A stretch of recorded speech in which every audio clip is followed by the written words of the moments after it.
हरे कृष्णा। गीता जयंती के इस शुभ अवसर पर हम गीता महात्म्य के कुछ विशेष संदेश आप तक लाने का प्रयास कर रहे हैं, जिससे हम सभी भक्ति मार्ग में उन्नत हो सकेंगे।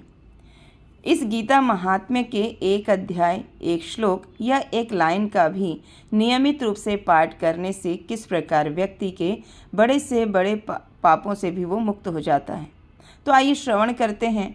सुशर्मा नामक व्यक्ति नरक में जाने के बाद बैल क्यों बना और फिर उसे मुक्ति कैसे प्राप्त हुई। तो आइए श्रवण करते हैं। पौराणिक कथाओं के अनुसार एक समय शेषनाग की शैया पर विराजमान भगवान श्री विष्णु को उनकी पत्नी लक्ष्मी देवी ने पूछा, हे भगवान, यदि आपका स्वरूप स्वयं आनंदमय है, फिर भगवत गीता किस प्रकार इसका बोध कराती है? कृपया आप मेरे से संदेह का निवारण कीजिए। तब लक्ष्मी देवी के इस प्रकार प्रेम पूर्वक पूछे गए प्रश्न के उत्तर में भगवान श्री विष्णु ने कहा, हे देवी, मैं तुम्हें बताता हूँ, तुम आप ध्यानपूर्वक इसको सुनो। तब श्री भगवान विष्णु ने कहा, भगवत गीता के ज्ञान मात्र से ही व्यक्ति के बड़े से बड़े पाप नष्ट हो जाते हैं।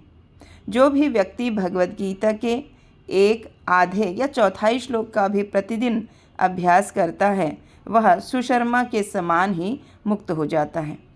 तब लक्ष्मी देवी ने पूछा, हे प्रभु, ये सुशर्मा कौन था? किस कारण इसे मुक्ति प्राप्त हुई थी? तब भगवान ने कहा, हे देवी, सुशर्मा अति पतित था। वह पापियों का नायक था। उसका जन्म आध्यात्मिक ज्ञान से शून्य और क्रूर कार्यों में संलग्न ब्राह्मण कुल में हुआ था। सुशर्मा ना तो कोई ध्यान करता था, ना ही कोई पूजा पाठ करता था, और ना ही अतिथियों का सत्कार करता था। वह हमेशा काम वासनाओं में डूबा रहता था। वह हल जोत कर कुछ अनाज उगाता, उसे बेचकर अपनी जीविका चलाता था। वह मांसाहार करता था और मदिरा पान जैसे व्यसनों में हमेशा रत रहता था। इसी तरह उसके जीवन का लंबा समय बीत गया। एक दिन वह सुशर्मा कुछ लकड़ियां लाने जंगल में गया। वहां वह किसी ऋषि के आश्रम में घुस गया। वहां पर एक काले सांप ने सुशर्मा को डस लिया। सुशर्मा की मृत्यु हो गई। मृत्यु पश्चात वह अनेक नरकों में गया। वहां की यातनाओं को भोग कर अंत में इस मृत्युलोक में आया। इस मृत्युलोक में वह बोझ ढोने वाला बैल का जीवन उसे प्राप्त हुआ। उस समय व्यक्ति ने अपने जीवन को आराम देने के लिए उस बैल को खरीद लिया। अब इस बैल के पीठ पर वह व्यक्ति बैठ गया और इस बैल को उस व्यक्ति का भार ढोते हुए लगभग 8 साल बीत गए। इस तरह बोझ ढोते ढोते बैल की उम्र भी बढ़ रही थी। एक दिन कमजोरी के कारण वह बैल बहुत ऊंचाई से जमीन पर गिर पड़ा। यह देखकर वहाँ बहुत से लोग एकत्रित हो गए। सभी उस बैल पर दया करके उसको अपने अपने पुण्य फल देने लगे। उसी भीड़ में एक वैश्या भी खड़ी थी। वैश्या को अपने पुण्य कर्मों का पता नहीं था, लेकिन उसने बाकी लोगों को देखकर उसने भी कुछ त्याग किया। इस प्रकार उस बैल की मृत्यु हो गई। मृत्यु के बाद यमराज के दूत बैल को यमपुरी ले गए। वहाँ बताया गया कि उस वैश्या के पुण्यों से यह व्यक्ति पुण्यवान हो गया है।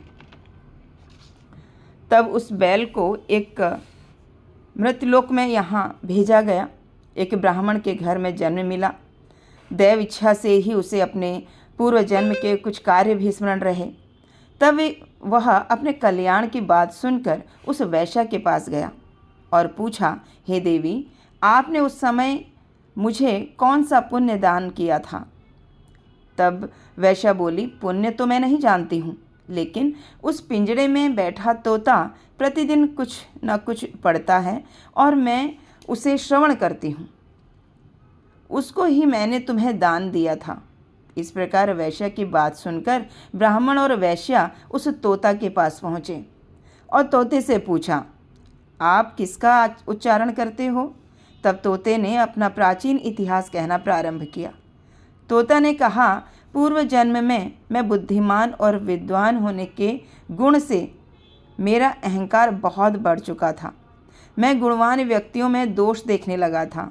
समयानुसार मेरी मृत्यु हो गई थी और मैं उनके लोकों में अनेक लोकों में जाकर भटक रहा था।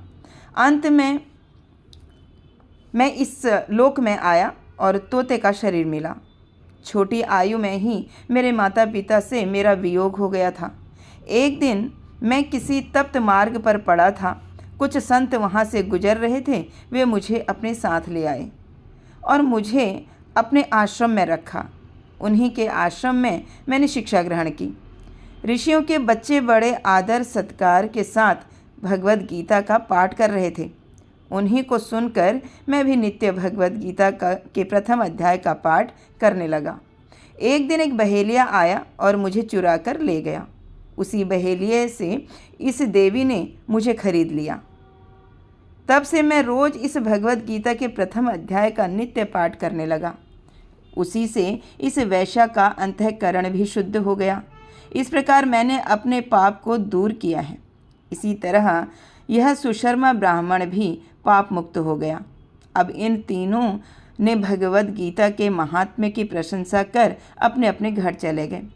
वहाँ जाकर प्रतिदिन गीता का अभ्यास करने लगे और जीवन के अंत में परम गति को प्राप्त हुए। जो भी व्यक्ति भगवद गीता के प्रथम अध्याय को सुनता है या पढ़ता है, उसे इस भवसागर को पार करने में कोई कठिनाई नहीं आती है।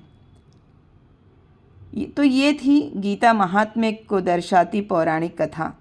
कुछ ही दिनों में गीता जयंती आने वाली है, जिस दिन संपूर्ण गीता का पाठ किया जाता है।